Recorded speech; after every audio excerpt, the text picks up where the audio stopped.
गोपिका जीवनस्मरणं गोविंद गोविंद। जय जानकीकान्तस्मरणं जय जय राम राम। हर हर नम पार्वती पदये हर हर महादेव। सिद्धिविनायक स्वामी की जय। आंजनेय स्वामी की जय। सीतापदे राम राम राम राम राम राम राम राम राम राम राम राम राम राम राम राम। श्री राम नाम संगीत की जय। श्रीमद् भागवत भगवान की जय। கிருஷ்ணா வாசுதேவா நாராயணா. ஸ்ரீயப்பதியான சீதாராமனுடைய பூர்ண அனுகிரக விசேஷத்தினால் நடந்து வரக்கூடிய ஸ்ரீமத் பாகவத மகாயஜ்ஞத்தில் குந்திஸ்துதியில் நம்ம பார்த்தது என்னென்னா, இப்போ பாகவத ஒரு சுருக்கமாகவே வந்துடுச்சு இல்லையா அந்த ஸ்லோகத்தில். விஷான் மகாக்னே புருஷாத தர்ஷனாத்து அசத் சபாயாம் வனவாச கிருச்சிதः மிருதே மிருதே அநேக மகாரதாஸ்திரதோ திரௌண்யஸ்திரதஸ்சாஸ்ம ஹரே அபிரக்ஷிதா. இது விஷான் மகாக்னே புருஷாத தர்சனாத்து. இது விஷத்திலிருந்து பீமனை காப்பாற்றினது, அறுக்கு மாலையிலிருந்து பகவான் வீரர் மூலமாக காப்பாற்றினது. அசத்துக்கள் நிறைஞ்ச சபையிலிருந்து திரௌபதியர் மானத்தை ரட்சித்தது. அதற்கு பிறகு மனுஷர்களை தின்னக்கூடிய இரும்பாசுரன் பகாசுரன் முதலானவர்களிடத்திலிருந்து பகவான் பீமனுடைய பலத்தினால் அவர்களை ஜெயித்தது. அவர் வனவாசத்தில் ஏற்படக்கூடிய அந்த பாம்பு வாயிலிருந்து மீட்டது. பலவிதமான துன்பங்களிலிருந்து மீட்டது. யக்ஷ சம்பிரசனத்திலிருந்து யக்ஷ உயிர் போன போது அந்த பஞ்ச பாண்டவர்களை தர்மபுத்திரருடைய பதிலால் பகவானுடைய அனுகிரகத்தினால் மீட்டது. அது மாதிரி நிறைய விஷயம் நடக்குது. அதுக்கப்புறமா துர்வாச மகரிஷி இடத்துலேருந்து காப்பாற்றினது. ஒரு பருக்கை கீரை உணவு சாப்பிட்டு பகவான் அவனை ரட்சித்தது. இதெல்லாம் வருது இல்லையா. அதற்கு பிறகு விராட தேசத்தில் காப்பாற்றினது. அதற்கு பிறகு பாரத போரில் எத்தனையோ மகாரதருடைய அஸ்திரங்கள்லேருந்து பகவான் ரட்சித்தது. அது பிறகு பஞ்ச பாண்டவர்களுக்கு வெற்றி வாகியை சூடி கொடுத்தது கிருஷ்ண பரமாத்மா. இத்தனையும் ஹரே அபிரக்ஷிதா, ஹரினால் ரட்சிக்கப்பட்டுமே நாங்கள் அப்படின்னா பகவானின் நாதனாக கொண்டதுனால எங்களுக்கு எவ்வளோ க்ஷேமங்களும். அதுவும் ஒவ்வொரு ஆபத்துகள்லையும் உடனே ஓடி தேவகி வசுதேவருக்கு 10 வருஷம் பொறுத்து தான் ஒரே ஆபத்து தான் வந்தது. அந்த ஒரே ஆபத்துலேருந்து விடுவிக்கிறதுக்கு 10 வருஷம் ஆச்சு. ஆனால் எங்களுக்கு ஒவ்வொரு ஆபத்திலும் கூப்பிட்ட குரலுக்கு உடனே ஓடி வந்தான் கிருஷ்ணன். ஓடி எங்களை காப்பாற்றினையே. அப்போ தேவகி இடத்துல காட்டின கருணையை விட இந்த அத்தையாகிய குந்தி இடத்துல காட்டின கருணை தான் எல்லையற்றதாக இருக்கிறது என்று குந்தி தேவி சந்தோஷப்பட்டு, அப்பா ஆனால் எங்களுக்கு ஆபத்துக்களும் நிறைய வந்தது, அந்த ஆபத்து வந்தாவே கிருஷ்ணன் வர போகிறான் அப்படின்னு எங்களுக்கு தெரிஞ்சுது. அதனால் நான் என்ன கேட்குறேன்னா, கிருஷ்ணா என்ன கேட்குறேன், எதனாலும் இந்த ஆபத்துலேருந்து போச்சுன்னா உடனே நான் பார்த்து கிருஷ்ணான்னு கற்றுவேன், உடனே ஓடி வந்துடுவேன். கிருஷ்ணாய வாசுதேவாய தேவகி நந்தனாயச்ச நந்தகோபகுமாராய கோவிந்தாய நமோ நமஹ. கோவிந்தான்னு திரௌபதி கதர்வா. நான் கிருஷ்ணா கிருஷ்ணா வசுதேவ எங்கள் அண்ணன் புள்ளியே அப்படின்னு வாசுதேவான்னு கூப்பிடுவேன் நான். அப்படி கூப்பிடும்போது எங்கள் அண்ணன் தானே வசுதேவர், என் அண்ணன் பிள்ளையேன்னு கூப்பிட்றாளாம். அதான் வாசுதேவான்னு கூப்பிட்றாளாம். கிருஷ்ணாய வாசுதேவாய தேவகி நந்தனாயச்சா நந்தகோபகுமாராய கோவிந்தாய நமோ நமஹ அப்படின்ட்டு கடைசியில் நமோ நமகன் போடுறான். இந்த கடைசியில் நமோ நமகன் சொல்கிறது வரைக்கும் நம்ம உயிரோடு இருப்போமே தெரியாது. அதனால் ஒவ்வொரு அக்ஷரத்துக்கு பதத்துக்கு நமஸ்காரம் சொல்லணும்னு சொல்லிட்டு நம பங்கஜநாபாய நம பங்கஜ மாலினே நம பங்கஜ நேத்ராய நமஸ்தே பங்கஜாங்கிரியே நம பங்கஜநாபாய. அவருடைய நாபிலிருந்து தான் தாமரை மலர் உண்டானது. அந்த தாமரை மலர்கள் தான், அந்த தாமரையினுடைய அடுக்குகள் தான் பிரம்மாண்டங்களாக உருவெடுத்தது 14 உலகங்களாக. அந்த தாமரை மலர் மேலே ஏறி உட்கார்ந்து கொண்டிருப்பவர் 4 முகம் படைத்த பிரம்மதேவர். அப்படி உலகங்களை பிரம்மாண்டங்களை தாமரை மலராகவும் அந்த பிரம்மாண்டங்களை அந்த பிரம்மாண்டங்களுள்ள ஜீவராசிகளை படைப்பதற்கு பிரம்மாவையும் உற்பத்தி பண்ணதுக்கு காரணம் உங்களுடைய நாபி தானே. அந்த நாபியிலேருந்து தானே அந்த பங்கஜம் உண்டானது. அந்த தாமரைக்கு, இந்த பிரம்மாண்ட ரூபமாக இருக்க அந்த தாமரைக்கு நமஸ்காரம் பண்ணுறா.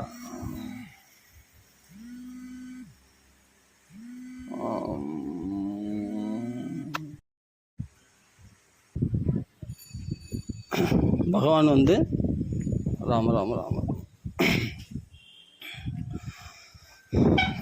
ரட்சிக்கிறார் இல்லையா.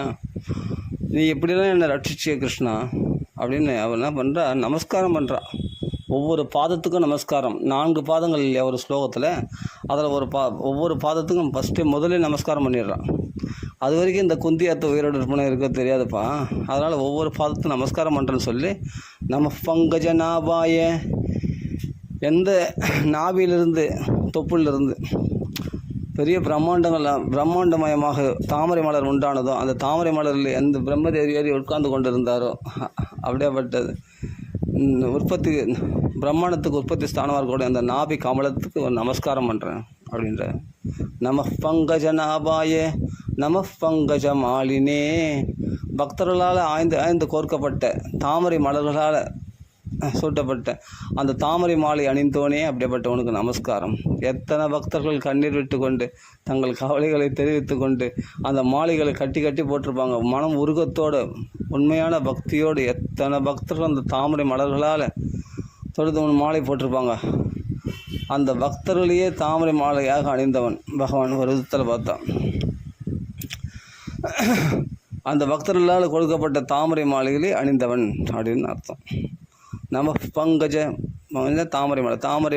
தாமரை மாலை அணிந்தவனே. அப்படிப்பட்ட தாமரை மாலை அணிந்து அந்த தாமரை மாலைக்கு ஒரு நமஸ்காரம் பண்ணுற. நம பங்கஜ நாபாய நம பங்கஜ மாலினே நம பங்கஜ நேத்ராய. அவனுடைய கண்கள் வந்து தாமரை மலர்களாக இருக்குதான். அந்த தாமரை மலர் வந்து நேத்ராய நமஸ்தே பங்கஜாங்கிரியே. எடுத்ததுமே திருவடிக்கு நமஸ்காரம் பண்ணிட்டு அவன் கூச்சப்படுவான்னு சொல்லி லாஸ்ட்டில் டக்குன்னு நம பங்கஜ அங்கிரியே. அவன் திருவடிகள், அந்த திருவடிகள் ரெண்டும் பார்த்தா மலர்ந்த இதழ்கள் கொண்டது போல் அந்த விரல்கள் ஆனது என்னென்னா ரெண்டு பாதத்தை சேர்த்து வச்சா மலர்ந்த தாமரை போல் இருக்குமா. அந்த விரல்கள் ஒன்றொன்று இதழ்கள் போல் இருக்குமா. அவ்வளோ சாஃப்டான திருமேனியாம் பகவான். மகாலட்சுமி வருடுவதை கூட பொறுக்க முடியாத அந்த சுகுமாரமான திருமேனியாம் பகவானுடைய திருவடியானது. அவ்வளவு அழகுடையதாக இருக்கிறது. நம பங்கஜ நாபாய நம பங்கஜ மாலினே நம பங்கஜ நேத்ராய. தாமரை போன்று செவ்வரி படர்ந்த அந்த திருவழிகள் பகவானுடைய கடாட்சத்தில் ஓரத்தில் இருந்தால் கூட பார்க்க முடியாது நீண்ட திருவழிகளோடு பகவானுக்கு பெரிய கண்களை படைத்திருக்கிறான் நாம் பகவான் பக்தர்களுக்காக. அந்த அந்த கருணா கடாட்சம் அது எப்படின்னா தாமரை மலர்ந்து எப்படி சொல்கிறது, அந்த மலர்ந்த தாமரை போல் இதழ்கள் போல் அழகான கண்களாம் பகவானுடைய கண்கள். அந்த கடாட்சம் மாத்திரத்தினாலே நம்மளுக்கு அருளை அள்ளி வாரி வர்ஷிச்சுடுவான் பகவான். அப்படிப்பட்ட கடாட்ச வீக்ஷண்யமுடையவன் பகவான். அப்படியேப்பட்ட கண்களுக்கு நமஸ்காரன்றான். அதுக்கப்புறம் திடீர்னு என்ன பண்ணுறா, திருவடியில் விழுந்துடுறான் தொப்புன்னு. நம பங்கஜாங்கரியே. தாமரை போன்ற திருவடிகள் உடையவனே, உனக்கு அந்த திருவடிகளுக்கு ஒரு நமஸ்காரம் அப்படின்றா. எப்பவுமே ஒரு பக்தனுக்கு கஷ்டம் வந்தால் நேராக வந்து மார்மலை விழ மாட்டான், முகத்தில் விழ மாட்டான், திருவடியில் தான் வந்து விழுவான் இல்லையா. அதனால் அந்த திருவடி வரும்போது அது சாஃப்டாக இருக்கணுன்றதுக்காக தாமரை போன்று சாஃப்டான திருவடி உடையவனா பகவான். மகாலட்சுமியை வருடுவதை கூட பொறுக்க முடியாது அப்படியேப்பட்ட நோகமோ அப்படின்ற அந்த திருவடிகளால் காடாக அலைஞ்சானே ராமாவதாரத்தில். என்ன ஒரு கல் முள்ளு குத்தப்பா நினைக்கிறவனுடைய ஹிருதயத்தில் அந்த திருவடிகளை பதிவு வச்சுட்டு பகவான் ராமாவதாரம் முடிச்சுட்டு போனாராம் பகவான். ஆஹா, அதில் ஸ்வபாத பல்லவம் அவ்வளோ சாஃப்டான அந்த திருவடிகளை தியானம் பண்ணுறா குந்தி தேவி. நம பங்கஜ அங்கிரியே. அந்த திருவடியை யார் ஏன் திருப்பி சொல்கிறேன்னா, அந்த திருவடிகள் ஹிருதயத்தில் நம்மளுக்கு பதியணும். அந்த திருவடியை உறுதியாக பிடிச்சிக்கோ, இதை விட்டால் வேறு கதி இல்லை நமக்கு. ஆனால் அந்த திருவடியை உறுதியாக பற்றி கொண்டால் யார், குந்தி தேவி அம்மா. அப்படி இந்த 4 பாதங்களுக்கு 4 நமஸ்காரங்கள் பண்ணுறான். கிருஷ்ணாய வாசுதேவன கடைசியில் தான் நமஸ்காரம் பண்ணால், கடைசியில் நமஸ்காரம் பண்ணுற வரைக்கும் நம்ம உயிர் தங்கியிருக்குமோ எடுத்ததுமே நமஸ்காரம் பண்ணிவிடுவோம்னு சொல்லிட்டு நம பங்கஜ நாபாய நம பங்கஜ மாலினே நம பங்கஜ நேத்ராய நமஸ்தே பங்கஜாங்கிரியன்ட்டு நமஸ்காரம் பண்ணுறான். அத்தையே எனக்கு இவ்வளோ நமஸ்காரங்கள் தேவைதானா, எதுக்கு இந்த நமஸ்காரம் பண்ணுற நீ, உங்களுக்கு தான் நான் எப்போவுமே உங்களுக்கு எட்ட வேலை செய்யக்கூடிய ஒரு வேலைக்காரனாக இருக்கும்பொழுது, நான் தேரோட்டினேன், தூது சென்றேன், எல்லாத்துக்கும் எடுபடி வேலை செய்யறதுக்கு நான் தான் இருக்கும்போது என்னை போய் ஒரு தெய்வமா எனக்கு ஒரு நமஸ்காரம்லாம் பண்ணுறீங்க? இல்லை கிருஷ்ணா, ஒரு பிரார்த்தனை இருக்குது. அப்படியா? எங்கள் அத்தை ஒரு பிரார்த்தனை பண்ணுறா, அதை நான் நிறைவேற்றாமல் இருக்கிறது தான். கண்டிப்பாக நிறைவேற்றியா? கண்டிப்பாக நிறைவேற்றுவேன். அப்படியா? அந்த பிரார்த்தனை என்ன தெரியுமா? என்ன பிரார்த்தனை? விபதா சந்துன சஸ்வத்து தத்ர தத்ர ஜெகத்குரு. உன் நாமங்களை கொட்டிட்டேன் ஃபுல்லாக. நாமங்களா? கிருஷ்ணாய, வாசுதேவாய, தேவகி நந்தனா, இந்த நாமங்களால் தான் நீ கூப்பிட்ட குரலுக்கு ஓடி வந்த. சரி, இப்போ என்ன பண்ண போகிறேன் தெரியுமா? ஒரு பிரார்த்தனை வச்சுருக்கேன். என்ன பிரார்த்தனை? விபதா சந்துன சஸ்வத்து தத்ர தத்ர ஜெகத்குரு. உலகத்தில் குரு இல்லாதவங்களுக்கு உலகத்துக்கே குருவான். உலகத்தில் யாரெல்லாம் குரு இல்லையோ அவங்களுக்கெல்லாம் குருவை எடுத்துக்கலாமா கிருஷ்ணனை? அதனால தான் அவன் ஜெகத்குருவாக இருக்கானான். பொதுப்படையான ஒரு குரு. இன்னாருக்கு குரு இன்னாருக்கு குருன்னெலாம் கிடையாது, எல்லாருக்கும் குரு கிருஷ்ணன். ஒரு குருவானவன் சிஷ்யனை எப்படி பக்குவப்படுத்தி திருத்துவாரோ அது மாதிரி நம்ம இந்த பக்தர்களை அவ்வளோ அழகாக பகவான் பக்குவப்படுத்துகிற மாதிரி பெற்ற தாய் தந்தைகளால் கூட பக்குவப்படுத்த முடியாதான், உறவினர்களால் பக்குவப்படுத்த முடியாதான், அண்ணன்மாரிலும் வேறு ஒரு பௌதிகமான குருக்களால் கூட அவன் மனசை புரிந்து அவனை பக்குவப்படுத்த முடியாதான். ஆனால் பகவான் குருவாக வந்துட்டான்னா அவன் அவ்வளவு அழகாக உன்னை அப்படியே பொன்னை புடமிட்டு தூய தங்கமாக மாற்றுவது போல உனக்குள்ள களிம்புகள் ஆகிய அந்த அழுக்குகளை நீக்கி உன்னை புடமிட்டு சொக்க தங்கமாக உன்னை மாற்றிட முடியும் பகவானால் நினச்சா. அதுதான் பகவான் குருவாக இருக்கிறதுனுடைய லட்சணமே. உன்னை திருத்த பகவான் ஒருத்தரால் தான் முடியும். அதனால தான் சொல்கிறேன், அதனால தான் அந்த அம்மா சொல்கிறேன், விபதா சந்துன சஸ்வத்து தத்ர தத்ர ஜெகத்குரு பவதோ தர்ஷனம் யத் சியாத்து அபுனர் பவ தர்ஷனம். என்ன சொல்கிறான்? விபத்துக்களே கொடு, மறுபடியும் சஸ்வத்து, அடிக்கடி எனக்கு விபத்துக்களே கொடு. அத்தை என்ன பேசுகிற? தெரிஞ்சுதான் பேசுகிறியா தெரியாமல் பேசுகிறியா? நீ ஏன் இப்படிலாம் பேசுகிற? நீ வேணா மாற்றிக்கோ. விபத நகன்னா எங்களுக்குன்னு அர்த்தம், ந அப்படின்னா இல்லைன்னு அர்த்தம். நாக்கு பக்கத்தில் 2 புள்ளி குத்துனா நகை, அந்த ரெண்டு புள்ளி குத்துனா நகைன்னு அர்த்தம். அந்த நகைன்னா எங்களுக்குன்னு அர்த்தம், என்ன இல்லைன்னு அர்த்தம். விபத்து வானான்னு சொல்கிறதுக்கு பதிலாக தெரியாமல் 2 புள்ளி குத்துட்டியா நீ அப்படின்னு. அப்பா திருப்பி கேட்டாலும் நான் அதை தான் சொல்லுவேன். இல்லாத நான் மாற்றிடுறேன். விபதக ந சந்துன சஸ்வத்து, என்னன்னா விபத்துக்கள் இனிமேல் எனக்கு வரக்கூடாது அப்படின்னு. அத்தை உங்களுக்கு வந்த கஷ்டம் உலகத்தில் யாருக்குமே வந்திருக்காது. அவ்வளோ கஷ்டங்களுக்கு மேலே கஷ்டம், அதுவும் ஒன்று உயிரிழக்கக்கூடிய கஷ்டம். அறுக்க மாளிகை விஷத்திலேருந்து பாதிப்பு ஏற்பட்டது, ஒவ்வொரு அஸ்திரங்கள்லேருந்து நீங்கள் காப்பாற்றப்பட்டது, ராட்சசர்லேருந்து காப்பாற்றப்பட்டது, இது மாதிரி எல்லாமே உயிருக்கு ஆபத்து வரக்கூடிய கஷ்டங்கள். ஒவ்வொரு அடிக்கடி ஒவ்வொரு பதத்துலேயும் உங்களுக்கு பதம் விபதம் அப்படின்னு சொல்கிற மாதிரி ஒவ்வொரு பதத்துலேயும் உங்களுக்கு ஆபத்துகளாக நிறைஞ்சிருந்தது. அது சொல்ல முடியாது, அது சொன்னால் ஒரு பாரதம் ஆகிடும். பாரதம் ஃபுல்லாக அவங்க ஆபத்துக்கள் கஷ்டப்பட்டது. அத்தனை கஷ்டங்கள் அனுபவிச்சது போதாதான் இன்னும் விபத்துக்களே கேட்குறியாத்தேன்னு. அப்பா ஆரம்பத்தில் தான் விபத்துக்களை கண்டு பயப்படணும். விபத்தே வாழ்க்கை ஆயிடுச்சுன்னா வச்சுக்க பயமே போயிடும்பா.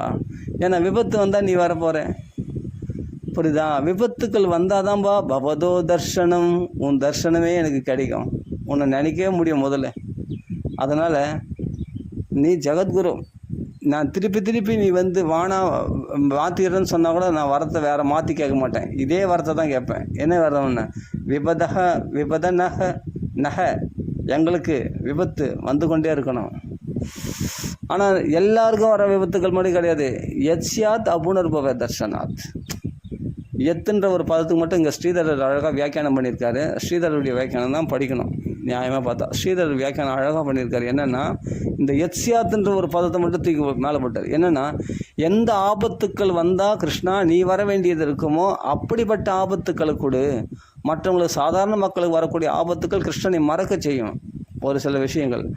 ஆனால் எங்களுக்கு வர ஆபத்து கிருஷ்ணனை ஞாபகப்படுத்தக்கூடியதாக இருக்கணும், உன்னுடைய தரிசனத்துக்கு அது காரணமாக அமையணும். அப்படிப்பட்ட ஆபத்துக்களுக்கு கொடுன்னு கேட்குறேன் அப்படின்ட்டு அழகாக கேட்குறா குந்தி தேவி. நாமளாம் கேட்போமா? கிருஷ்ணங்களை எதுக்கு போகிறோம்? ஆபத்துக்கள் விளக்குங்க, எனக்கு துன்பமே வரக்கூடாது அப்படின்னு கேட்கறதுக்கு தான் நம்மளாம் போகிறோம். ஆனால் இவ தான் ஒரு பக்தை அப்படி கேட்க மாட்டான். துன்பம் வந்தால் தான் உன்னை நான் நல்லா ஆழ்ந்து மனசில் நான் நினைக்க முடியும். துன்பம் இல்லைன்னு சொன்னால் பௌதிகமான, அதாவது உன்னை நினைக்கும்படி துன்பம் இல்லாமல் பௌதிகமான துன்பங்கள் வந்தால் உன்னை நான் சுத்தமாக மறந்துட்டு என் முயற்சியாலேயோ உறவினர்கள் முயற்சினாலோ பணத்தினுடைய பலத்தினாலோ ஆள் பலத்தினாலோ மனோபலத்தினாலோ என்னுடைய உடல் பலத்தினால நான் சமாளிச்சுக்க பார்த்துருப்பேன். ஆனால் தெய்வ பலமும் ஒன்று இருக்குன்றது மறந்துடுவேன் நான். அதனால் உன்னை நினைக்கும்படியான யத்ஸ்யாத் பவதோ தர்சனம், எந்த துன்பம் வந்தால் எந்த துன்பம் வந்தால் உன்னை நினைக்க முடியுமோ அப்படியேப்பட்ட உன் தரிசனம் கிடைக்குமோ அப்படியேப்பட்ட ஆபத்துக்கள் எனக்கு கொடுத்துண்டரு அப்படின்னு கிருஷ்ண இடத்துல பிரார்த்தனை பண்ணுறாளாம் குந்தி தேவி. விபதன்னா சந்து நக சஸ்வத்து தத்திர தத்திர ஜெகத்குரு. இந்த நகன்றது அந்த ஹா சைலண்ட் ஆகிடும், நஹ் அப்படி வந்துடும். விபத நஹ் சந்துன சஸ்வத்து தத்திர தத்திர ஜெகத்குரு பவதோ தர்ஷனம் யத்ஸ்யாத் அபுனர் பவ தர்ஷனம். மீண்டும் மீண்டும் உன் தரிசனம் கிடைக்கும் போதுன்னா எனக்கு அந்த ஆபத்துகள் தான் கூட. உன் தரிசனம் இல்லாத எனக்கு சௌக்கியமாக செய்யணும்னு சொன்னால் அந்த சௌக்கியம் எனக்கு வேண்டாம். இப்போ பாரு, இப்போது போர்க்காலம் முடிஞ்சிச்சு, எங்களுக்கு ராஜ்யம் கிடைச்சிச்சு, உடனே நீ கிளம்புறியா இல்லையா நீ? அப்போ எங்கள் ஆபத்துக்களை கஷ்டங்கள் இருக்கும்போது நீ கூட இருந்த, இப்போ உடனே தேரில் ஏறி துவாரிக்கு கிளம்புறேன். இதுலேருந்து எனக்கு நல்லா தெரிஞ்சு போச்சு, கஷ்டம் இருக்கிற இடத்துல கிருஷ்ணன் வந்துடுவான், கஷ்டம் இல்லைன்னா கிருஷ்ணன் இல்லை. அப்போ எனக்கு கஷ்டம் தான் கூட. நான் ஏழ்மையிலே என்னை வச்சுருக்கு கிருஷ்ணா. நாங்கள் பிச்சை எடுத்துன்னு போகிறோம், நான் வனமாக போய் கஷ்டப்படுறோம், பரவாயில்ல, எங்களுக்கு எவ்வளோ மேல், நீ கூட இருப்பேன் எனக்கு. ஆனால் இப்போ நிறைய ராஜாக்களை நாங்கள் பகைச்சிட்டு இருக்கிறோம், நிறைய பேர். இப்போ 18 அக்ஷணி சேனைகளும் போயிடுச்சு. அந்த சமயத்தில் நிறைய ராஜாக்கள் சிஸ்டர்ஸுகள் மூளை மூடிகள் இருக்கிறவங்களாம் என் மேலே கரமாக இருப்பாங்க. இந்த கிருஷ்ணன் இந்த பாண்டவர்கள் நிமித்தமாக இப்படி. அப்போ எதிரிகளை நம்ம இப்போ நிறைய சம்பாதிச்சுட்டு இருக்கோம். இப்போ நீ உங்களுடைய உதவி கண்டிப்பாக எனக்கு தேவை. அதனால் கிருஷ்ணா உன்னுடைய தரிசனம் கொடுக்கக்கூடிய ஆபத்துக்களாக கொடு அப்படின்னு கேட்குறேன். என்ன கேட்குறேன்? பவதோ தர்ஷனம் யத்ஸ்யாத். என் தரிசனம் ரொம்ப முக்கியமாக இருத்த. நான் தான் உங்களுக்கு சின்ன வயசில் பழகிறேன். என் தரிசனம் உனக்கு என்ன லாபம்? அதனால் அபுனர்பவ தர்ஷனாத்து, மீண்டும் ஒரு மாதா கர்ப்பத்தில் நான் புக மாட்டேன், மாதா கர்ப்பத்தை நான் பார்க்காம இருக்கணும்னா உன்னுடைய தரிசனம் நிச்சயமாக எனக்கு வேணும் கிருஷ்ணா. அபுனர்பவ தர்ஷனா, புனர்பவம்னா மறுபிறப்பு, அபுனர்பவம்னா மறுபிறப்பு இல்லாத நிலை எனக்கு ஏற்படுமே அப்படின்னு கேட்குறா. யார்? ஏன் அப்போது பணக்காரங்களாம் கெட்டவங்களா? ஏழைப்பட்ட விபத்துக்கள் வந்தால் அப்போது ஏழ்மையில் இருக்குது தான் நல்லவங்களா அப்படின்னு? அப்படி அர்த்தம் இல்லைப்பா. அந்த பணமானது என்ன ஒரு ஆட்டி படைக்கும் தெரியுமா ஒரு மனுஷனை? ஜென்ம ஐஸ்வர்ய சுதஸ்ரீபிஹி ஏதமான மத புமான்னு நைவ அர்ஹதி அபிதாதும் வைத்வாம் அகிஞ்சன கோச்சரம். ஜென்ம ஐஸ்வர்ய சுதஸ்ரீபிஹி, சில ஜென்மா உயர்ந்த ஜென்மம் பிராமண ஜென்மா கிடைச்சிச்சுன்னு சில பேர் திமிராக இருக்காங்க. சில பேர் உயர்ந்த குலத்தில் பெரிய பணக்கார குடும்பத்தில் பிறந்துட்டோம், சிலந்த பெரிய நான் ஜமீன்தார் அப்படி, நான் ராஜா குலத்தில் பிறந்துட்டேன், இது மாதிரி பிராமண குலத்தில் பிறந்துட்டேன், இது மாதிரி இதெல்லாம் கொஞ்சம் ஹெட்வைட் உண்டாக்கிட்டேன் இல்லையா? ஆனால் சில எல்லாரையும் சொல்ல வரல, சில பேருக்கு அது மாதிரி ஹெட்வைட் உண்டாயிடும். பிராமண குலத்தில் பிறந்தவங்களே ரொம்ப தாழ்மையாக எல்லாரோட இறங்கியே பேசுகிறாங்க. இன்றைக்கி நிறைய பேர் பிராமணர்கள்லாம் எவ்வளோ ஹெல்ப் பண்ணுறாங்க, எவ்வளோ இந்த ஆன்மீகத்தை வளர்க்குறாங்க, எவ்வளோ அவங்க இறங்கி இந்த நாம சங்கீதத்துக்கு இந்த பாகவத பாராயணத்துக்கு அவங்க தான் பார்த்தா சொல்லப்போனால் நல்லா அதிகமாக ஏற்பாடுகள் பண்ணுறாங்க பிராமணர்கள். ஆனால் சில பிராமணர்கள் அது என்னென்னா நம்ம உயர்ந்த குலம் இவர்கள் தாழ்ந்த குலம் அப்படின்னு அந்த உயர்ந்த ஜென்மா கிடைச்சதுனால மான மதக அந்த அபிமானத்தினால் அவர்களுக்கு கர்வம் உண்டாயிடு விடுகிறது. அந்த பிராமணர்கள் அந்த உயர்ந்த குலத்தில் பிறந்துட்டுமே, பெரிய ஜமீன்தார் குடும்பத்தில் பெரிய ராஜ குடும்பத்தில் பிறந்துட்டோம் அப்படின்னு, சத்திரியர்களுக்குள்ள வைசியர்களுக்கு பெரிய பணக்கார குடும்பத்தில் பிறந்துட்டோம் அப்படின்ற உயர்ந்த குலத்தினால உயர்ந்த பிறப்பினால அவர்களுக்குள்ள ஒரு கர்வம் வந்துட்டு ஜென்ம ஐஸ்வர்யா. ஐஸ்வர்யனா ஈஸ்வரத்தன்மை, ஆளும் தன்மை இல்லை, செல்வம் கூட வச்சுங்க, செல்வம் ஒரு ஐஸ்வர்யம் தானே. அந்த பண திமிரில் இருக்கிறவங்க, ஆளும் தன்மை அதிகாரத்தன்மை இருக்கிறவர்களுக்கு இந்த ஐஸ்வர்யம். சில பேர் அஷ்டமா சித்திகள் கைக்கூடியவர்கள், அதுவும் ஒரு ஐஸ்வர்யம் தான். ஐஸ்வர்யம்னா அந்த அர்த்தமும் குறிக்குது. ஈஸ்வரத்தன்மைனா ஆளும் தன்மை கொண்டவர்கள். அது தேவர்களுக்கு லெவலில் கூட அந்த ஈஸ்வரத்தன்மை, இந்திரனுக்கு கூட ஒரு ஆளும் தன்மை இருக்குது இல்லையா, அந்த ஐஸ்வர்யம் அவனுக்கு இருக்கு இல்லையா, அதில் கூட ஒரு கர்வம் உண்டாயிடும். இப்போ என்ன சொல்ல வரேன்னா, இந்த ஐஸ்வர்யமானது அஷ்டமா சித்திகள் பெற்ற அந்த ஐஸ்வர்யங்கள் இருந்தால் கூட என்ன வந்துடும்னா திமிரு வந்துடுமா. அப்போது உயர்ந்த குலத்தில் பிறந்தனாலும் ஐஸ்வர்யம் வந்ததுனாலையும் ஜென்மைஸ்வர்ய சுதக நல்லா படிச்சுட்டு பாண்டித்யம், என்ன மாதிரி சம்ஸ்கிருதம் படிக்கிறவன் யார், என்ன மாதிரி வேத பாராயணம் பண்ணுறவன் யார், என்ன மாதிரி பாண்டித்யம் உள்ளவன் யார், என்ன மாதிரி ஞானி கிடையாது. நான் அவ்வளோ சாஸ்திரங்கள் எனக்கு எல்லாம் அப்படியே டிட்டோவாக எல்லாமே பைஹார்ட், எனக்கு ஃபுல்லாக மனப்பாடமாக இருக்குது அப்படின்னு ஒருத்தர் சொல்கிறாங்க. சொன்னால் எனக்கு தலைகீழ் என்னால் ஒப்பிக்க முடியும் தெரியுமா. நான் உபநிஷத்துக்கள் பாண்டித்யம், இந்த 1008 உபநிஷத்துக்கள் எனக்கு மனப்பாடம், 4 வேதங்களும் எனக்கு கரைச்சி குடிச்சிருக்கேன் அப்படின்னு சரியாக பாண்டித்யம். இன்றைக்கி பார்த்தா லௌகிகமான படிப்பு, நான் எம்ஃபில் படிச்சிருக்கேன், நான் பெரிய பெரிய படிப்புலாம் படிச்சிருக்கேன்,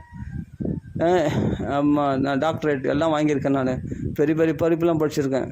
ஓகே இருக்கட்டுமே, இவெல்லாம் படிக்காதவன், இவெல்லாம் என் முன்னாடி நிற்க கூட தகுதி இல்லை அப்படின்னு இன்றைக்கி லௌகிகமான படிப்பு படித்தவங்களே அந்த திமிர் இருக்கும்பொழுது, ஆன்மீகமான படிப்பு படித்த அந்த காலத்துலேயே இந்த திமிர் உள்ளவங்களாம் இருந்திருக்காங்களாம். குந்திதேவி சொல்கிறா, சுதம்னா நல்லா பாண்டித்யம், அதில் ஒரு கர்வம் வந்துடும் பாரு. அப்பா அப்பா அப்பா அப்பா அப்பா என்ன நம்மள மாதிரி படித்தவங்க யார் அப்படின்னு ஒரு கர்வம் வந்துடுமா. அப்போ ஜென்ம ஐஸ்வர்ய சுத ஸ்ரீபிகி, ஸ்ரீனா அழகு, அது நிறைய பெண்களுக்கு தான். நாம் எவ்வளோ அழகாக இருக்கிறோம், சேச்சே இவன் எப்படி இருக்கான் பார், கருங்குரங்கு மாதிரி இருக்கான், இவெல்லாம் நம்மளுக்கு தகுதியா. கல்யாணம் பண்ணிட்டு பிறகு கணவனே அவளை இலக்காரப்படுத்துகிறவங்க இருக்காங்க இல்லையா. அதே ஆண்களும் நம்மளை மாதிரி உடல் வாக நல்லா ஜிம்மெல்லாம் செய்து உடம்பு கட்டு மஸ்தாக வச்சு நம்ம ஸ்டேட்டஸ் என்ன, இவெல்லாம் பார்த்தா ஓமக்குச்சி மாதிரி இலக்காரமாக அவனை சும்மா தட்டி பார்க்குறது, அடித்து பார்க்குறது. இந்த அழகு உடல் கட்டு, அது ஆணுக்கும் சரி பெண்ணுக்கும் சரி, இந்த அழகை வச்சு அழகு இல்லாதவங்களை பார்த்தா இலக்காரமாக பார்க்குறது, நம்மளை மாதிரி அழகு யார் அப்படின்னு நினச்சிக்கிறது. இந்த அழகுனால நிறைய பேருக்கு திமிர் வருது இல்லையா. நிறைய பேர் அழகு இருந்து அடக்கமாக இருக்கிறாங்க, அழகு இருக்கும் ஆனால் அடக்கமும் இருக்கும் அந்த இடத்துல பார்த்தா, அதையும் பார்த்துருக்கோம். அது ஆண்களுக்கும் பெண்களுக்கும். ஆனால் நிறைய பேருக்கு பார்த்தா அழகு இருக்கும் ஆணவமும் இருக்கும். ஆமாம், அப்படி ஒரு ஆணவம், ஏன்னா தான் பெரிய அழகு அப்படின்னு தன்னை நினச்சிக்கிறது. இந்த அழகுனால உண்டாகக்கூடிய கர்வமானது வெளிப்புறமான வேஷமாக இருக்குமே தவிர பக்தியானது அந்தரங்கமான பக்தியாக இருக்காது அவங்களுக்கு பார்த்தா.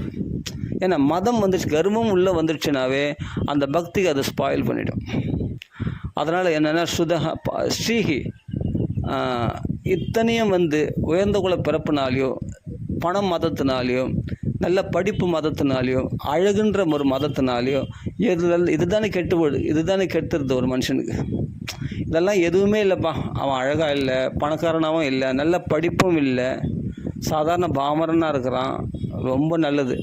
இதெல்லாம் இல்லாமல் இருந்தால் அந்த கர்வம் தலையெடுக்காமல் இருக்கும் இல்லையா.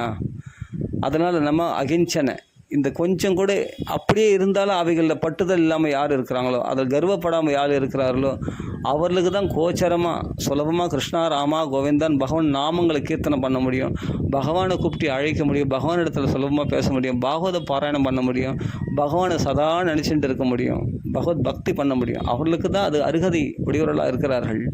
ஜென்மைஸ்வர்ய சுதஸ்ரீபிகி ஏதமான மதப்புமான்னு நைவ அர்ஹதி அபிதாதும் நைவ அர்ஹதி அபிதாதும்.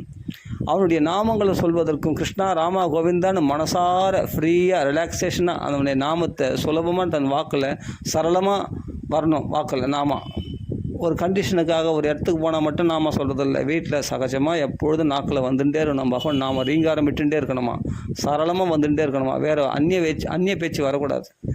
பேசுனா பகவானை பற்றி தான் பேசணுமா. அப்படி எல்லாருக்கும் வந்துடாதான் நைவ அர்ஹதி.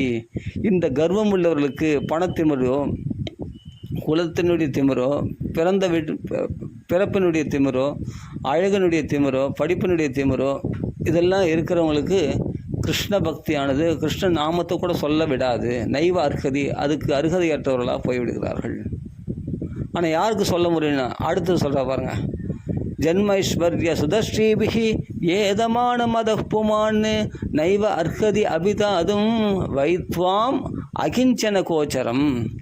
இந்த எந்தவித பற்றுதலும் இல்லாமல் இவைகள் இருந்தாலும் சரி, தனக்கு இல்லைனாலும் சரி, அழகு இருந்தாலும் சரி, படிப்பு இருந்தாலும் சரி, பாண்டித்யம் எது இருந்தாலும் தன் வினயத்திலிருந்து நழுவாமல் எப்பொழுதும் வினயத்தோடு கிருஷ்ணா, இதில் எனக்கு கர்வம் வேணா கிருஷ்ணா, இதெல்லாம் நீ கொடுத்து பிச்சை கிருஷ்ணா, எனக்கு அழகு கொடுத்தது, உயர்ந்த குலத்தில் பிறப்பு கொடுத்தது, எனக்கு நல்ல பாண்டித்யம் கொடுத்தது, இன்றைக்கி பாகவதம் சொல்கிற மாதிரி நீ வச்சுருக்குது, இதெல்லாம் உன்னுடைய கிருபை அல்லவா கிருஷ்ணா.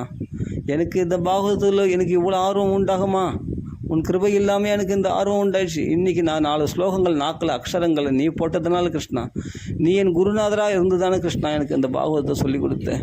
இந்த சம்ஸ்கிருதம் படிக்க வச்சது நான் ஒரு பாண்டியத்தில், ஒரு பிராமணத்திலே நான் படித்தேன். பிராமணத்துலேயே அந்த பாகவதம் படிக்க முடிஞ்சது என்னால்.